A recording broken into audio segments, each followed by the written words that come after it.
I'm joined now by former federal prosecutor Kendall Coffee. Kendall, good to see you. Hey, thanks, Jose. Boy, the prosecution wrestled with playing the video of little 8-year-old Martin Richard briefly reaching up to his mother, and then no more movement. What a powerful way to end it. So powerful. It would fill almost anyone's heart with a sense of anguish and anger. But the prosecution didn't overdo it. They had 2 days where they brought in more evidence of the horror, of the heartbreak. They didn't want to risk emotional burnout of jurors. They could have gone on for weeks with evidence like that. I think they provided just enough to get the jury back to the sense of the horrors of the moment. Now we'll see what the defense can do. They have a very difficult position. Yeah, I mean, the prosecution obviously going for the death penalty over and over again.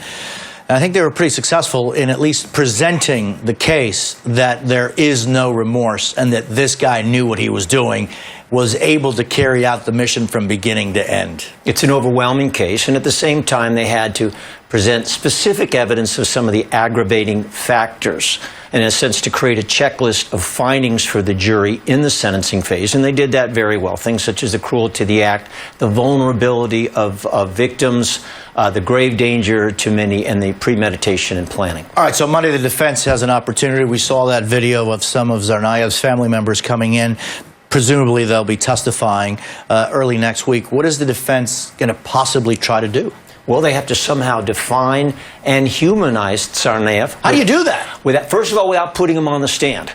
Because you do not put him on the stand? Not put him on the stand. From everything we've seen, he's simply not capable of remorse. And for him to get on the stand is tantamount to signing his own death warrant. But through family members, they will hope to portray a very young man, a very confused man who was completely dominated by the older brother. That, according to the defense, was really the core of this outrageous crime. It's going to be a tough thing to prove. It's tough, but this defense team is not going to give up, and I think they're going to be both determined and resourceful in trying, if they can, to save his life. Kendall Coffee, go ahead. It just takes one juror to vote for life.